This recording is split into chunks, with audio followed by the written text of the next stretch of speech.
Bonjour à tous et merci une fois de plus de suivre nos vidéos, les vidéos All Marine. Je suis Fabrice, je suis en direct d'Indonésie et aujourd'hui je vous emmène faire un petit tour dans un lagon. On va tout de suite passer en immersion. C'est une configuration qui est assez classique, on retrouve un peu partout dans plein de milieux tropicaux. C'est un bord de plage avec un petit lagon. Quand on s'immerge, on a le joli sable fin, bien blanc, et qui laisse place rapidement à des herbiers très fortement peuplés en Nantellia, Sarcophyton, et beaucoup dans cette configuration précise-là, beaucoup de Capnella.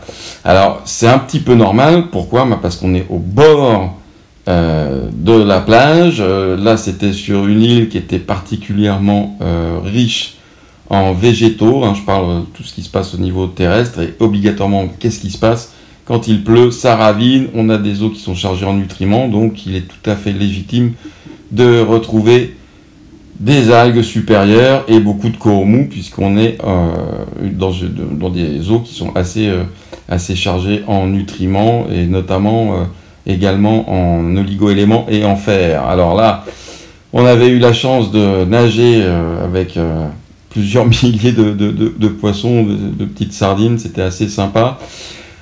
Ce que vous avez vu au préalable, c'était entre 0 et 50 cm de profondeur d'eau, et puis cet espace-là laisse rapidement la place à des eaux légèrement plus profondes, c'est-à-dire jusqu'à 1 mètre, 1 mètre 20.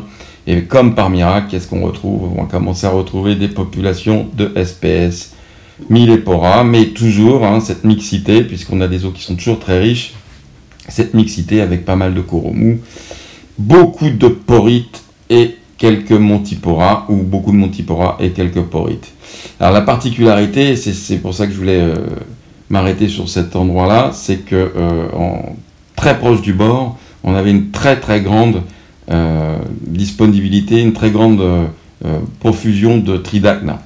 Donc là, on est tombé tout de suite dans quelques mètres d'eau sur du Crocea, vous pouvez les reconnaître, mais il y avait bien plus impressionnant et vous allez tout de suite suivre ça. Très rapidement, mon attention a été retenue par quand même la présence d'animaux un petit peu particuliers de par leur taille. Donc là, les images ne rendront pas forcément compte de la taille réelle de ces animaux, mais là on est en présence de Tridacna squamosa et on était sur des tailles de 40, 60, certainement plus en centimètres. Et ce qui était assez sympa pour nous aquariophiles, c'était effectivement de voir qu'entre ces merveilleux animaux, il y avait des SPS. On se serait effectivement cru dans un aquarium géant, ce qui fait toujours plaisir aux aquariophiles, c'est pour ça qu'on partage avec vous.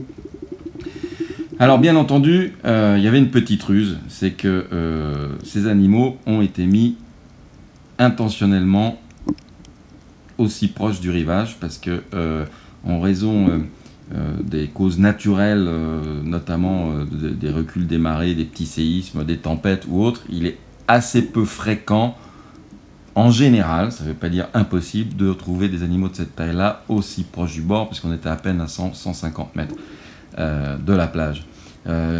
Normalement, en tout cas en ce qui concerne mes observations à moi, ce sont des animaux que j'ai régulièrement rencontrés plutôt dans des profondeurs de 10-12 mètres et plutôt à 200-300 mètres du rivage. Ce qui ne veut pas dire que, vous voyez, ils ne peuvent pas prospérer et s'épanouir dans d'autres conditions, ce qui nous donne des indications aussi à nous pour les maintenances en aquarium. Alors, c'est assez intéressant de voir la variété en squamosa, les tailles qu'effectivement ces animaux peuvent atteindre dans la nature. Toujours le fil conducteur, on est parti du bord de la plage, ça nous a donné des indications par les populations de coraux mous notamment. Là on voit bien les espèces sont un petit peu plus présents, c'est normal, on a un peu plus de profondeur.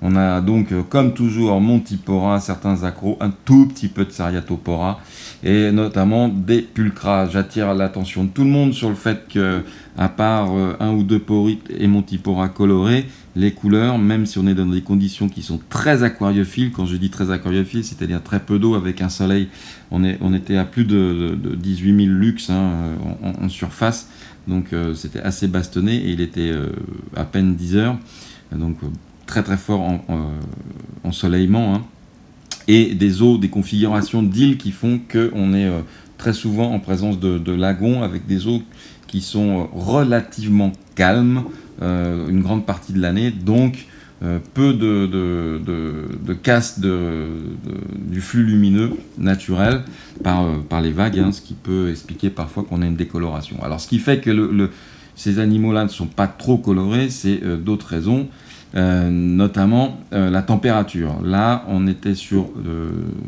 des eaux d'une profondeur de 1 mètre à 1 mètre 20, on va dire 1 mètre 50. Avec protégé, c'est un pseudo-lagon, c'est qu'on descendait assez rapidement tout de suite, après 100 mètres du bord, sur un tombant récifal.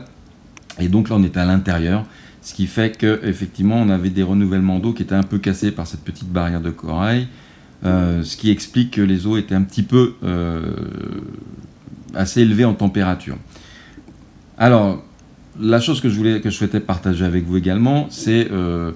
dans ce que j'ai pu voir moi cette fois-ci, c'est particulièrement le nombre de crocéas qui semblaient apprécier le fait de s'être mis à l'abri dans des porites. Alors tous les porites que vous voyez, il y a une partie blanche, c'est des gros porites qui ont été retournés naturellement, hein, par des causes totalement naturelles, tempêtes, ouragans, que sais-je, et qui se mettent à repousser. Donc quand on parle de résilience du récif, c'est la pure démonstration, c'est-à-dire qu'à l'origine, ce que vous voyez, les parties brunes vivantes avec les polypes autour des tridacna, ce sont des porites, mais qui n'ont pas poussé comme ça. Le pied mère, il est à l'envers. D'autres porites, que vous pouvez voir, donc avec des déclinaisons de couleurs qui varient du jaune moutarde au brun cannelle, pour rester commercial, et surtout cette profusion de petits moyens crocéas. Donc ça encourage tout le monde à privilégier effectivement les élevages, parce qu'on comprend aisément qu'à l'époque où ces animaux étaient prélevés, ça pouvait causer des dégâts, ce qui n'est plus le cas, puisque maintenant les animaux que nous proposons d'élevage, eh bien, évidemment, poussent sur des substrats et n'ont plus cette nécessité de se mettre à l'abri en creusant les infractuosités des coraux. Donc pour en revenir, donc c'est clair qu'avant les récoltants, les collecteurs, ils faisaient quand même des choses pas sympas parce qu'ils allaient au burin. C'est plus le cas. Donc quelle industrie peut à nouveau se vanter d'avoir fait autant pour l'écologie? Eh ben c'est la nôtre, qui est pourtant souvent accusée des pires maux. Alors toujours un petit bonheur, un petit millépora, voilà, une petite touche de couleur dans un océan de couleurs assez ternes, hein, c'est l'eau du récif. Donc quand vous avez dans vos boutiques préférées des coraux colorés, ben souvent c'est de l'élevage. Et sinon, faut pas croire, du temps où tout était prélevé, eh ben, je peux vous dire que vous voyez, hein, sur des mètres carrés de brun et de variations de jaune, il y a très peu d'animaux colorés, comme vous pouvez le voir sur ces images. Toujours là, sur du squamosa, et il y avait peut-être du maxima. J'avoue que je ne m'avancerai pas là-dessus. Toujours la même config, hein, du porite, et tous ces animaux, là c'est totalement naturel, viennent trouver refuge derrière les structures. Petite parenthèse sur la roche vivante, quand vous avez des roches vivantes, mettre beaucoup de roches vivantes rondes, type porite, vous comprenez aisément, vu la densité, que ça n'apporte pas réellement une plus-value au niveau bactérien. Là on a une mixité, Squamosa crocea, c'était assez intéressant, et toujours un très très bel ensemble récifal avec une très grande présence d'acropora, que moi j'ai identifié comme étant pulcra. Alors vous voyez la variété en termes de poissons, c'est demoiselle, et on va conclure sur un dernier petit tridacna qui lui était suffisamment arrogant pour ne pas avoir inséré son pied profondément dans la roche. Donc ça devait être un super Rambo des tridacna, vous voyez, il défie le monde, mais c'était un très très bel animal. Alors si cette vidéo, comme les autres, vous ont plu, n'hésitez pas, un petit pouce bleu, et surtout partagez notre travail. pour diffuser l'information, nous soutenir, ça nous encourage, ça nous permet également d'aller encore plus loin dans tout ce qu'on fait en termes de protection et de développement d'une aquariophilie éthique. Donc n'hésitez pas, on partage avec vous ces moments-là, et si vous voulez en savoir plus et vous tenir au courant parce que vous êtes aquariophile, eh bien, il n'y a qu'une chose à faire, abonnez-vous à notre page All Marine. En attendant, toutes ces vidéos vous sont proposées par All Marine avec le soutien du comptoir du récit. Vous pouvez nous joindre au 01 64 68 29 91. Partagez un maximum, faites un maximum de bruit autour de ce qu'on fait. Je pense que ce qu'on fait, c'est assez unique, donc n'hésitez pas. Faites du bruit autour de tout ce qu'on fait et à très bientôt pour de nouvelles vidéos.